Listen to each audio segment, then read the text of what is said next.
할렐루야. 사랑하는 우리 중등부 고등부 친구들, 오늘 대림절 세 번째 주일 예배로 하나님 앞에 드리게 되었습니다.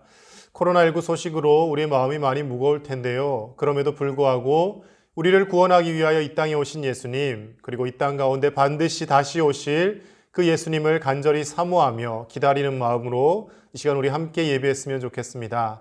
기도하고 우리 하나님께 찬양 올려드리겠습니다. 그날 그때 내가 다윗에게서 한 공의로운 가지가 나게 하리니 그가 이 땅에 정의와 공의를 실행할 것이라. 그날에 유다가 구원을 받겠고 예루살렘이 안전히 살 것이며 이 성은 여호와는 우리의 의라는 이름을 얻으리라. 하나님은 영이시니 예배하는 자가 영과 진리로 예배할지니라. 아멘. 하나님 아버지 감사합니다.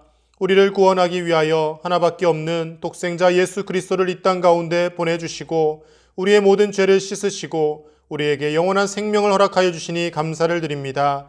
2000여 년 전에 이 땅에 오신 그 예수님, 그리고 앞으로 장차 다시 오실 예수님을 기다리며 우리가 대림절 세 번째 주일 하나님 앞에 예배로 나아갑니다. 하나님 아버지, 세상에 여러 가지 복잡하고 또 우리를 두렵게 만드는 많은 일들이 있지만 그것들에 우리의 온 마음을 빼앗기지 않게 하여 주시고 온전히 예수님을 바라보며 우리를 구원하신 하나님의 능력의 손길을 바라보며 우리가 오늘도 감사와 기쁨으로 찬송하며 하나님께 예배할 수 있도록 인도하여 주시옵소서. 대림절 이 세 번째 주간 더욱더 하나님의 말씀을 깊이 묵상하며 어떠한 상황 가운데서도 우리를 놓지 않으시고 우리와 함께 하시는 그 하나님 아버지의 크신 은혜를 기억하며 감사와 기쁨으로 우리의 삶을 채워나가게 하시며 이 시간 이 예배도 하나님 앞에 온전한 몸과 마음으로 온전히 올려드리는 귀한 시간 되게 하여 주옵소서. 감사드리며 예수님의 이름으로 기도드립니다. 아멘. 성도여 다 함께 할렐루야 아멘. 주 찬양하여라 할렐루야 아멘. 주 보좌 앞에서 택하신 은혜를 다 찬송하여라 할렐루야 아멘. 만문을 열어라 할렐루야 아멘. 온 하늘 울려라 할렐루야 아멘. 인도자 되시며 친구가 되신 주 그 사랑 끝없다 할렐루야 아멘. 주 찬양 주 찬양 주 찬양. 성도여 다 함께 찬양해 주 찬양 주 찬양 주 찬양. 성도여 다 함께 찬양해 주 찬양하여라 할렐루야 아멘. 찬양은 끝없다 할렐루야 아멘. 거룩한 집에서 준총 기리며 늘 찬송 부르자 할렐루야 아멘. 늘 찬송 부르자 할렐루야 아멘.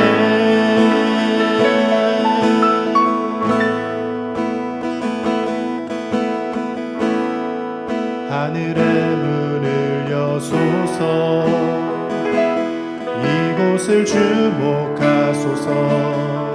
주를 향한 노래가 꺼지지 않으니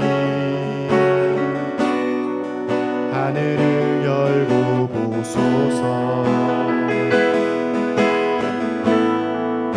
이곳에 임재하소서. 주님을 기다립니다. 기도의 향기가 하늘에 닿으니 주여 임재하여 주소서. 이곳에 오셔서 이곳에 앉으소서. 이곳에서 드리는 예배를 받으소서. 주님의 이름만이 오직 주의 이름만 이곳에 있습니다. 하늘의 문을 여소서. 하늘의 문을 여소서. 이곳을 주목하소서. 주를 향한 노래가 꺼지지 않으니 하늘을 열고 보소서. 이곳에 임재하소서. 이곳에 임재하소서. 주님을 기다립니다.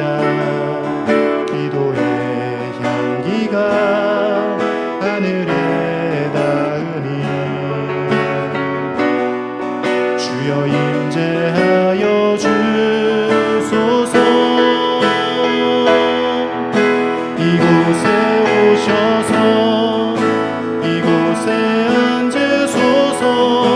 이곳에서 드리는 예배를 받으소서. 주님의 이름만이 오직 주의 이름만 이곳에 있습니다. 이곳에 오셔서 이곳에 앉으소서. 이곳에서 드리는 예배를 받으소서. 주님의 이름만이 오직 주의 이름만 이곳에 있습니다. 주님의 이름만이 오직 주의 이름만 이곳에 있습니다.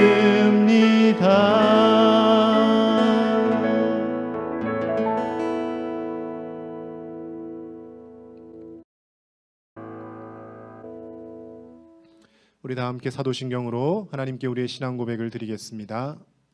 나는 전능하신 아버지 하나님, 천지의 창조주를 믿습니다. 나는 그의 유일하신 아들 우리 주 예수 그리스도를 믿습니다.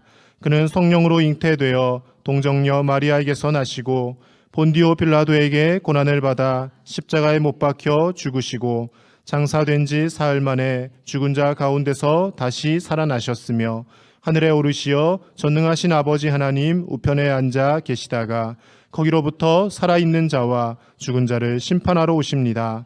나는 성령을 믿으며 거룩한 공교회와 성도의 교제와 죄를 용서받는 것과 몸의 부활과 영생을 믿습니다.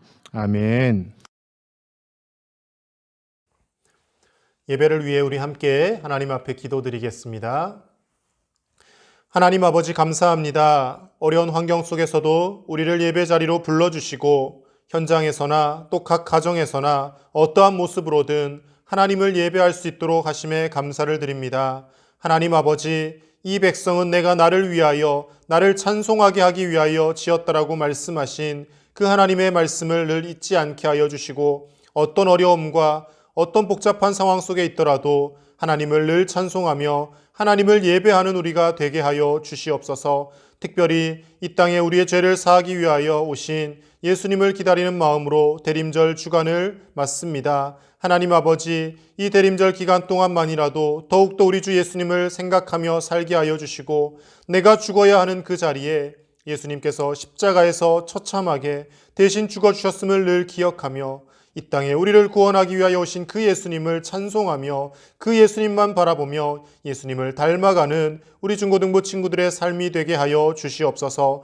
이 시간도 하나님의 말씀을 선포하실 박성수 목사님을 붙들어 주시고 하나님께서 성령의 능력을 더하여 주셔서 선포되어지는 귀한 말씀이 우리 중고등부 친구들의 귀를 열고 마음속에 새겨지는 말씀이 되게 하여 주시고 그 말씀 따라서 한 주간도 새로운 힘을 얻고 하나님 앞에 더 가까이 나아가는 우리 중고등부 친구들 다 되게 하여 주시옵소서. 말씀이 우리를 살리는 힘이고 능력임을 잊지 않게 하여 주시고 세상에 헛된 부귀영화 쫓아 사는 것이 아니라 하나님의 말씀 묵상하며 하나님 앞에 늘 기도하며 하나님만이 우리의 구원자 되시며 우리를 인도하시는 분이심을 잊지 않고 그 하나님을 변함없이 예배하는 우리 중고등부 친구들 다 될 수 있도록 믿음을 허락하여 주시옵소서. 하나님께서 이 예배를 기쁘게 받아주실 줄 믿사오며 예수님의 이름으로 기도드립니다. 아멘.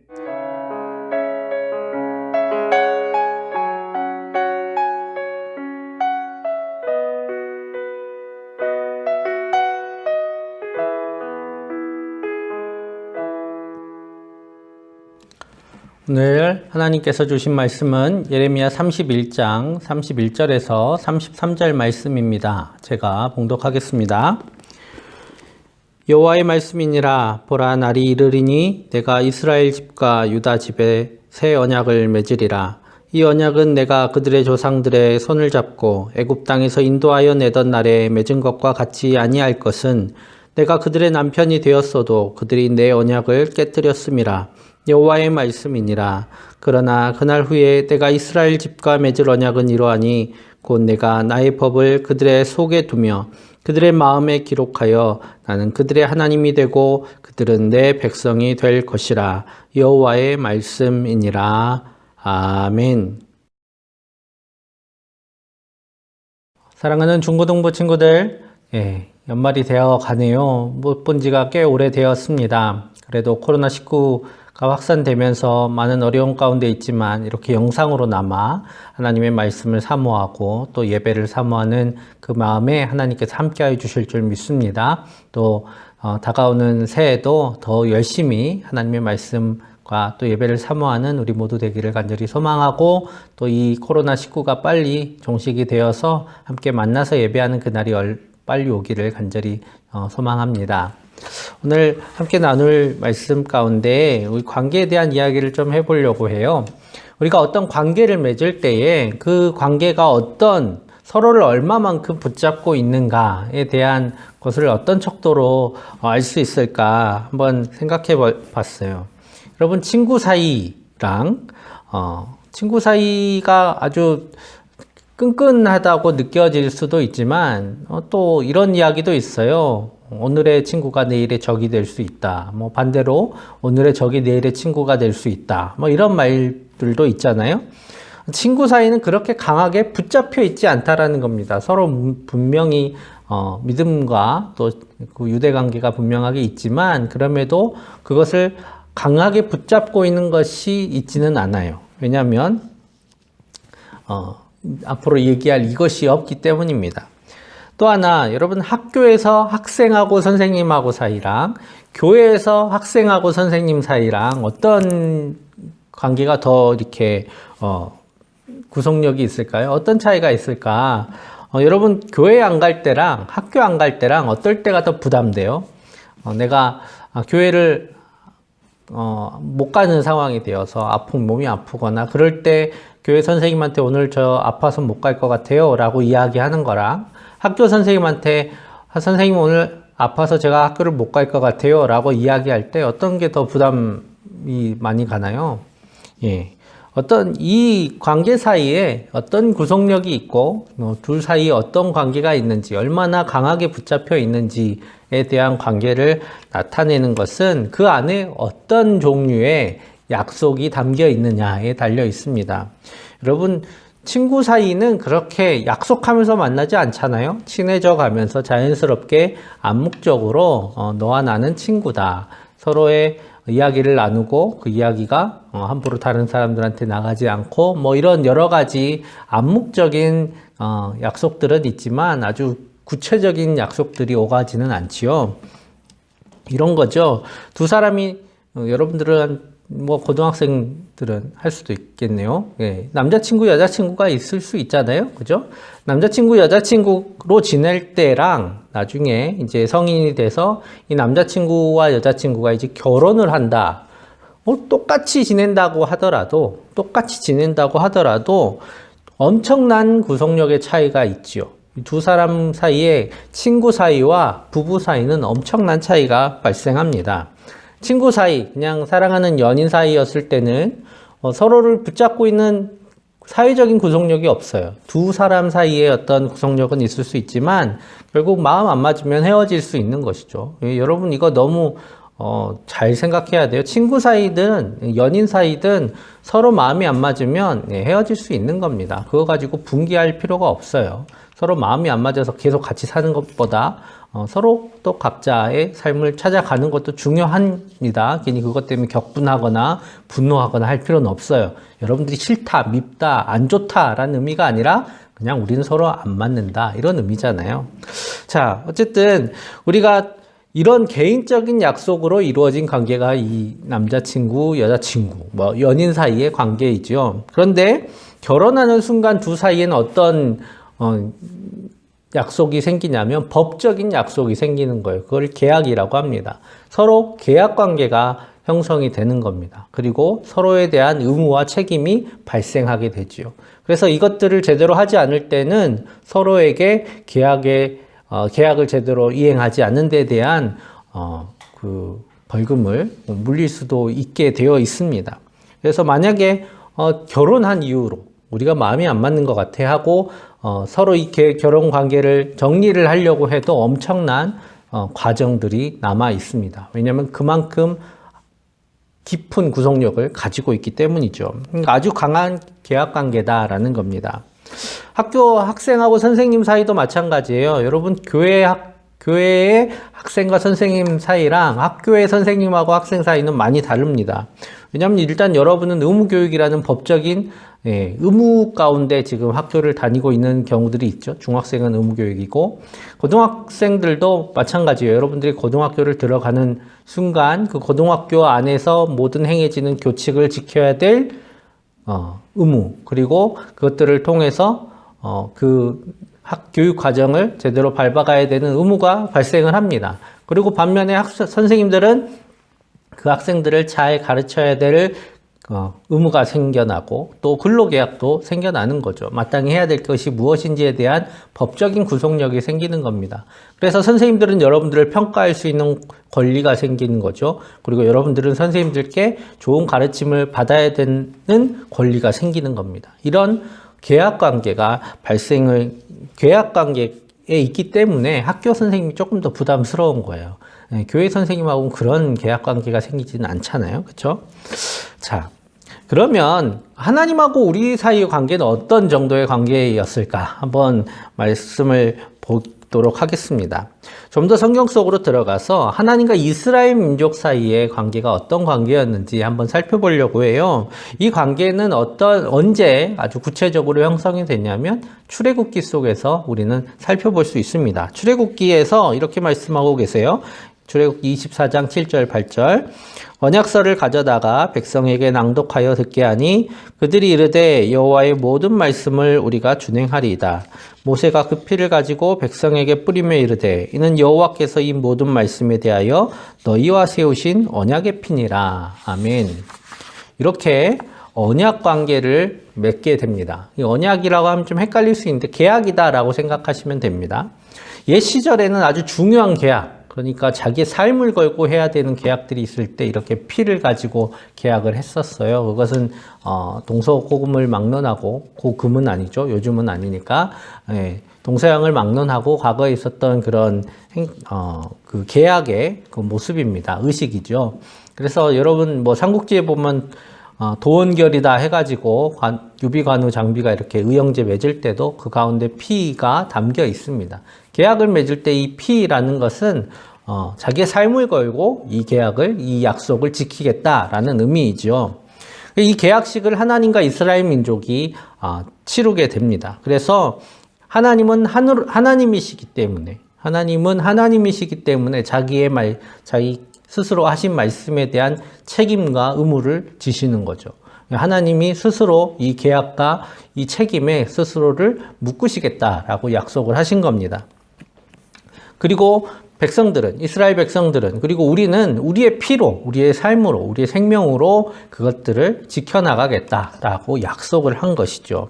그래서 이를 통해서 이스라엘은 하나님의 백성이 되고 하나님은 이스라엘의 하나님이 되시는 이 계약 관계를 맺게 됩니다. 오늘 말씀 가운데서도 보면 남편이 되었다. 하나님께서 이스라엘 민족의 남편이 되었다라고 말씀하고 있는 것처럼 아주 끈끈하고 아주 깊은 계약 관계를 맺게 되었다라는 것입니다. 이 관계가 이제 계약이죠. 그런데 이 계약인데요. 7절에 보면 언약서를 가져다가 낭독을 합니다. 이 계약서를 가져다가 낭독해요. 여러분 나중에 계약을 하게 되면 특별히 뭐 핸드폰이나 뭐 이런 거 할 때 보면 계약서 안에 글씨가 정말 깨알같이 적혀 있어요. 근데 그것들이 여러분들의 삶을 바꿀 수도 있기 때문에 잘 보셔야 됩니다. 계약서는 그런 의미가 담겨 있어요. 그래서 계약서 한 절 한 절들을 잘 봐야 되는데 오늘 마찬가지로 오늘 출애굽기 7절에 보면 언약서를 가져다가 낭독을 하는 장면이 나타납니다.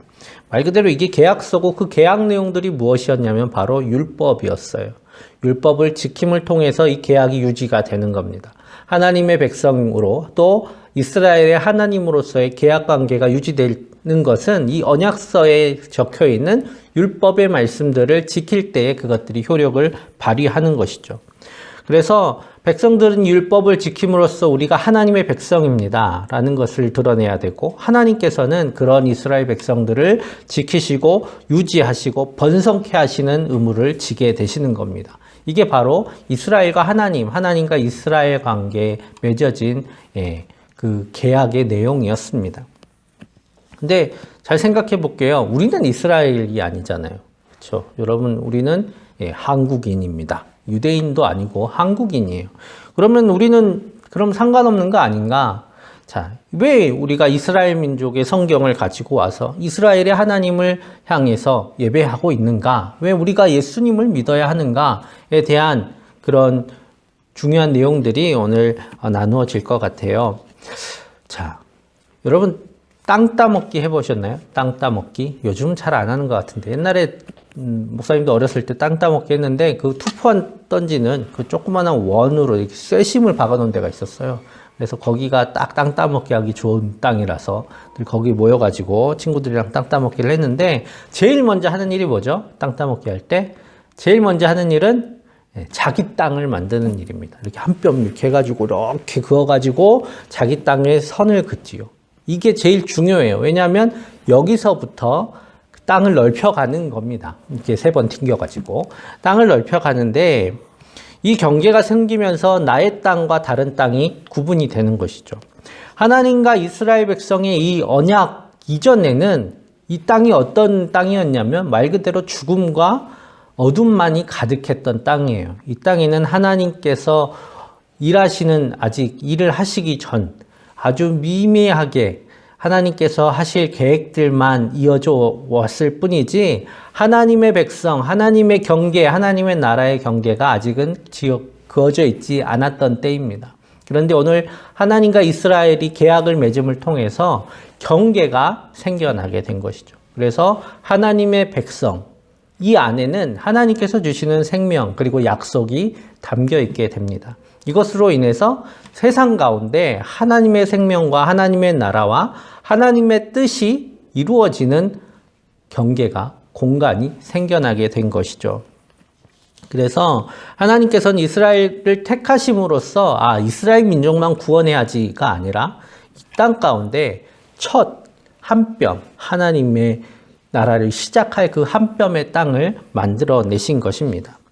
그래서 하나님의 구원이 시작되었다라는 것이 바로 이스라엘과 하나님께서 계약을 맺었던 그 사건 가운데 담겨 있지요. 자, 그래서 예전에는 구원을 받아야 하는지조차 알 수가 없었어요. 왜냐하면 하나님께서 자신을 아직 드러내시지 않았기 때문이죠. 사람들은 원래 그렇게 살다가 죽는 줄 알았어요. 그리고 원래 그렇게 살아야 되는 줄 알면서 살아왔어요. 그런데 이제 율법이 세워지고 하나님의 백성들에 있는 계약이, 언약이 세워지면서 저렇게 살아야 구원받는구나, 저렇게 살아갈 수도 있구나 하는 새로운 삶의 모습이, 구원받은 사람의 삶의 모습이 나타나게 된 것이죠. 이 땅에 빛이 딱 들어오게 된 겁니다. 여러분, 만약에 어둠 속에 계속 살게 되면 어둠이 특별한 게 되지가 않죠. 그냥 자연스러운 거예요. 어둠인 거죠. 어둠 속에서 뭘 하면서 살아가는지 모르겠지만 어둠은 그냥 어둠이라고 이름도 아마 없었을 거예요. 그런데 빛이 비춰지면서 아, 저기는 밝고 여기는 어둡구나 라는 것을 깨닫게 되는 것이죠. 마찬가지로 언약이 이 땅 가운데 세워지면서 그러한 일이 나타났다라는 겁니다. 아, 저기는 하나님의 생명이 흐르는 곳이고 우린 지금 죽음 가운데 있구나 라는 것을 깨닫게 되는 것이 바로 이 언약, 그리고 이 언약 안에 있는 율법이 하는 일이었습니다. 그래서 하나님께서는 이스라엘 민족만의 하나님이 아니셨지만 그 첫 땅으로서 이스라엘 민족을 택하셨습니다. 그래서 이 이스라엘 민족으로부터 시작해서 세상의 모든 민족을 구원하시기를 원하셨어요. 세상의 모든 땅을 다 하나님의 땅으로 이렇게 만들기를 원하셨다라는 겁니다. 그래서 이스라엘 민족을 불렀는데 이 첫 언약은 어떤 언약이었냐면 돌판에 새겨진 언약이었습니다. 계약서가 말 그대로 실물이 있었던 것이죠. 언약이 적혀져 있는 돌판, 그리고 언약이 적혀져 있는 율법서들이 바로 이 언약서였습니다.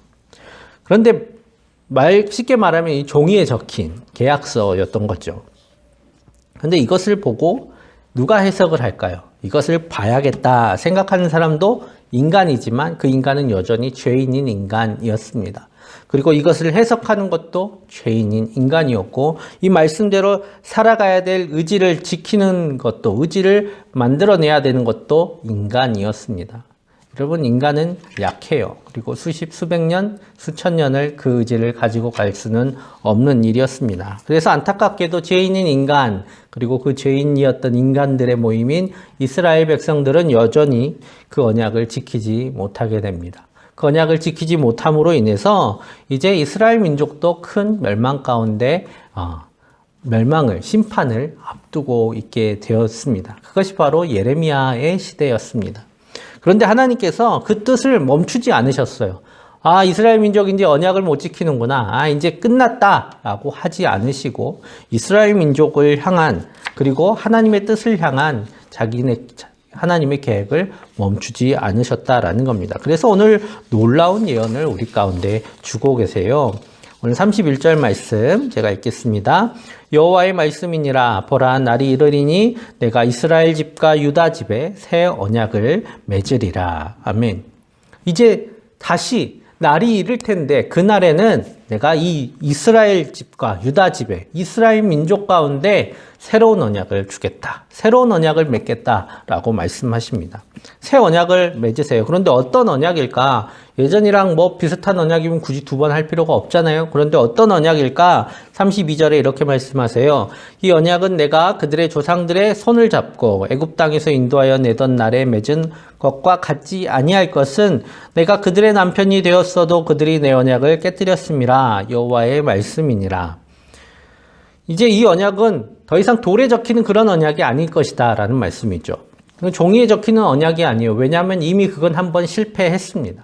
그것은 이미 이스라엘 민족 가운데서 그것들이 힘을 발휘하지 못했어요. 그래서 계획하신 언약이 이러한 언약입니다. 33절. 그러나 그날 후에 내가 이스라엘 집과 맺을 언약은 이러하니 곧 내가 나의 법을 그들의 속에 두며 그들의 마음에 기록하여 나는 그들의 하나님이 되고 그들은 내 백성이 될 것이라. 여호와의 말씀이니라. 아멘. 이 언약이 어떤 언약이냐면 우리의 마음에 두신 언약이 될 것이다 라는 것입니다. 우리의 힘, 우리의 의지, 그 약하고 또 때로는 죄악된 그런 우리의 힘과 의지에 그 언약을 지킬 그 모든 의무들을 내맡기지 않으시겠다라는 거예요. 우리의 마음에 언약을 적어두시겠다라는 거죠. 그 마음의 언약을 적어두었다라는 것은 무엇일까요? 우리가 그렇게 살아갈 수 있도록 자연스럽게 또 당연하게 그렇게 살아갈 수 있도록 하시겠다라는 겁니다. 자, 여러분, 이 언약이 어떤 언약일까 한번 생각해 볼게요. 우리가 로봇으로 하나님께서 우리를 로봇으로 만드시겠다라는 의미가 아니잖아요. 어떻게 해야 그렇게 당연스럽게 이 계약을 이행할 수 있을까? 예. 여러분, 학교에서 공부하는 것도 나를 위해서 하는 거지만 누가 시키면 하기 싫잖아요. 그런데 어떻게 우리가 이 언약을 우리가 스스로 당연스럽게 생각하면서 할 수 있을까? 그런 언약이 있나? 그런데 그런 언약이 존재합니다. 어떤 언약이냐면 바로 먼저는 부부 사이의 계약 같은 거예요. 물론 그 부모님들 가중에도 뭐 부부 사이에도 하기 싫을 때가 많이 있어요. 이렇게 빨래가 많이 쌓여 있고 그러면 하기 싫어요.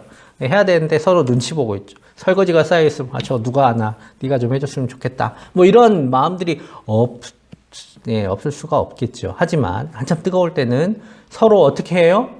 어떻게든 해줘야지. 어떻게든 뭐 도울 게 없나 이렇게 반응하게 됩니다. 그렇게 길진 않은 시간이지만 그래도 그런 반응이 부부 사이에는 있어요. 그리고 자연스럽게 그 일들을 합니다. 누가 내 아내가 혹은 내 남편이 그런 일들을 했다라고 해서 넌 너가 알아서 해. 이렇게 이야기하지 않는다라는 거죠. 서로의 짐은 서로가 함께 지어주는 것. 그것이 부부의 관계입니다. 이런 그 관계도 있어요. 또 부모와 자녀 관계도 마찬가지입니다. 여러분 부모가 자녀들을 키우면서 법전 찾아가면서 나는 뭘 해야 되지? 내 의무는 뭐지? 이렇게 하는 사람은 거의 없을 거예요. 그냥 자연스럽게 당연하게 자기 삶을 바쳐서 자녀들을 양육합니다. 이게 바로 어떤 관계일까요? 바로 사랑의 계약의 관계라는 거죠. 사랑으로 이루어진 계약의 관계는 그 법 조문에 적혀 있는 대로 하지 않고 자기의 마음에 적혀 있는 대로 하는 겁니다. 그게 바로 이러한 관계 가운데 맺혀진 계약 관계예요. 그리고 이러한 비유를 통해서 하나님과 우리의 관계를 성경은 많이 이야기하고 있는 것입니다. 오늘 하나님께서 우리 마음 가운데 이 법을, 이 사랑의 법을 새겨주시겠다라고 말씀하고 계세요.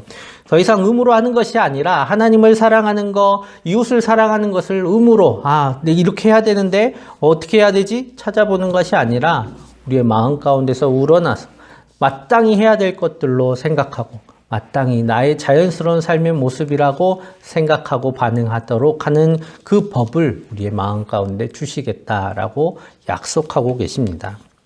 그러면 예수님께서 오늘 오신 이유라는 것이 제목인데요. 예수님은 왜 오셨을까요? 바로 이 새 언약을 우리 가운데 새겨주시기 위해서 오셨습니다. 여러분 사랑을 새길 수 있을까요? 사랑을 어떻게 새길까?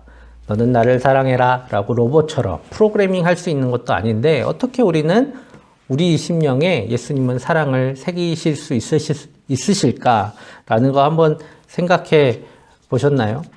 여러분 부모님 사랑하시죠?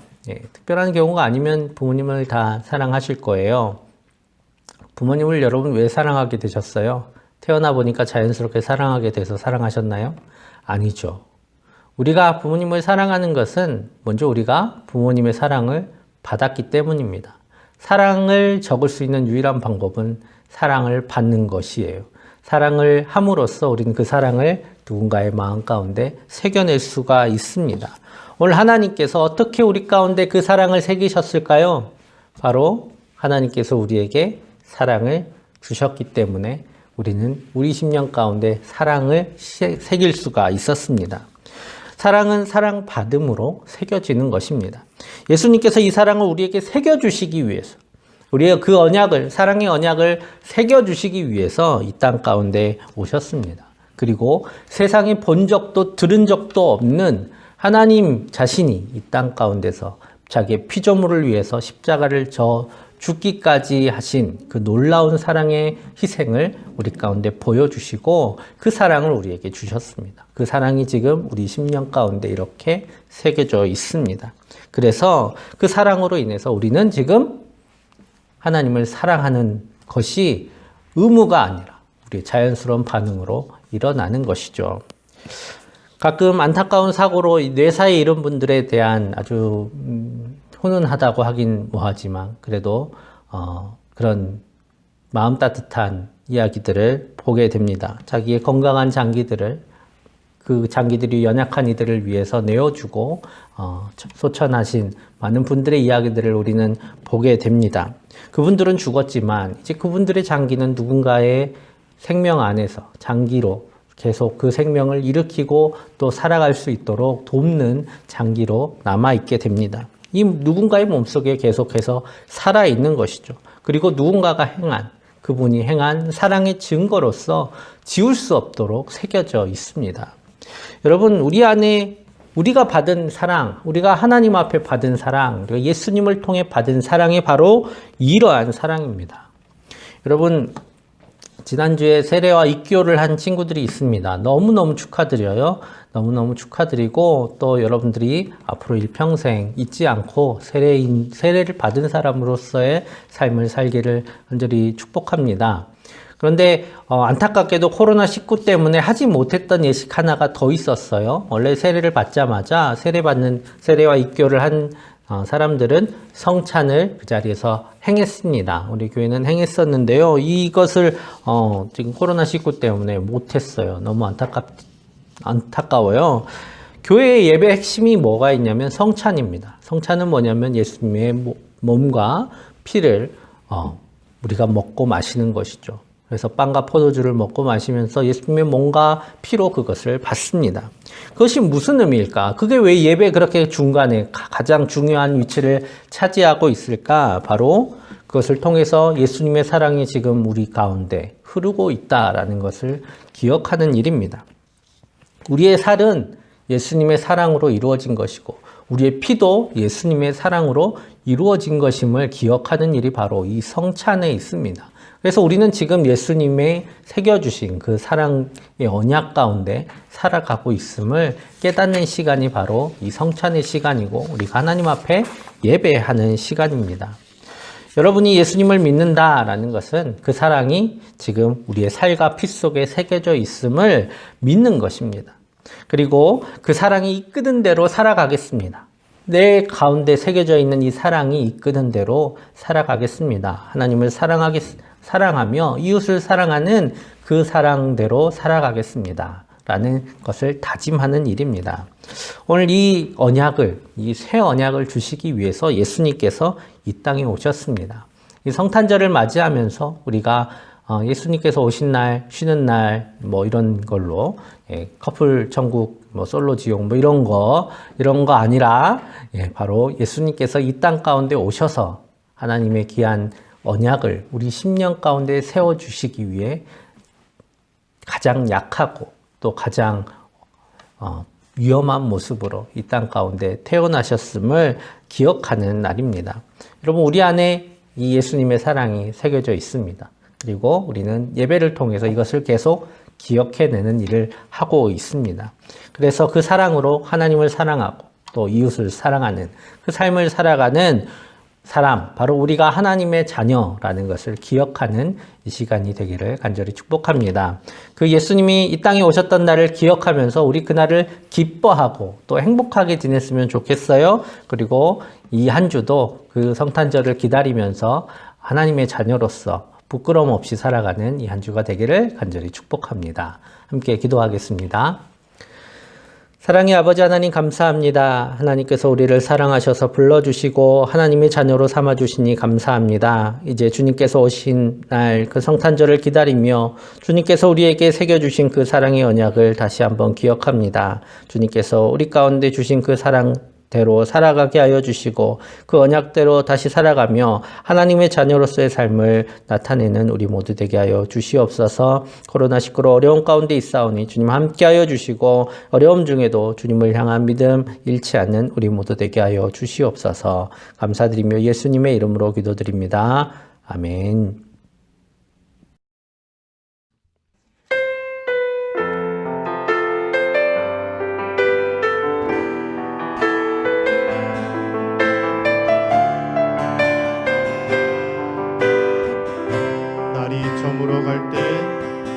날이 저물어 갈 때 빈들에서 걸을 때 그때가 하나님의 때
드려진 예물 위에 함께 기도하겠습니다.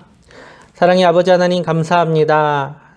어려운 가운데서도 하나님을 향한 마음을 잃지 않고 있는 사랑하는 주의 자녀들이 주님 앞에 귀한 마음 드려 예물을 드립니다. 주님 그 예물 받아주시고 그 마음을 받아주시고 하나님 기뻐하시며 또한 귀한 복을 내려 주옵소서. 약한 가운데 있습니다. 주님 어려운 가운데 있습니다. 주님께서 함께하여 주시고 힘을 주셔서 이 어려운 순간을 잘 이겨낼 수 있도록 지혜와 용기를 더하여 주시옵소서. 또한 무엇보다 믿음을 더하여 주셔서 이 어려운 시기에 믿음 지키기 어려운 이 시기 가운데 믿음 지켜나가게 하여 주시고 무엇보다 주님을 향해 예배하며 또 함께 모여 교제하는 그 시간을 주님 기대하는 우리 귀한 주의 자녀들을 다 되게 하여 주시옵소서. 학업 가운데 있습니다. 주님 그 학업 가운데 함께 하여 주셔서 지혜와 명철을 더하여 주시고 무엇보다 강건하게 하여 주셔서 능히 이 모든 것들 잘 감당할 수 있도록 주님 인도하여 주시옵소서. 또 시험을 치르고 세상으로 나아가는 귀한 주의 자녀들이 있습니다. 주님 그 자녀들의 삶과 앞날을 주님 지켜 보호하여 주시고 또 주님께서 이끌어 주셔서 주님께서 계획하신 바대로 살아가는 귀한 주의 자녀들 다 되게 하여 주시옵소서. 한 주간의 삶 가운데도 주님께서 복 주시고 은혜 베풀어 주시며 또 그 은혜 가운데 살아감을 기뻐하며 감사함으로 살아가는 주의 자녀들 다 되게 하여 주실 줄 믿사오며 감사드리며 예수님의 이름으로 축복하며 기도드립니다. 아멘.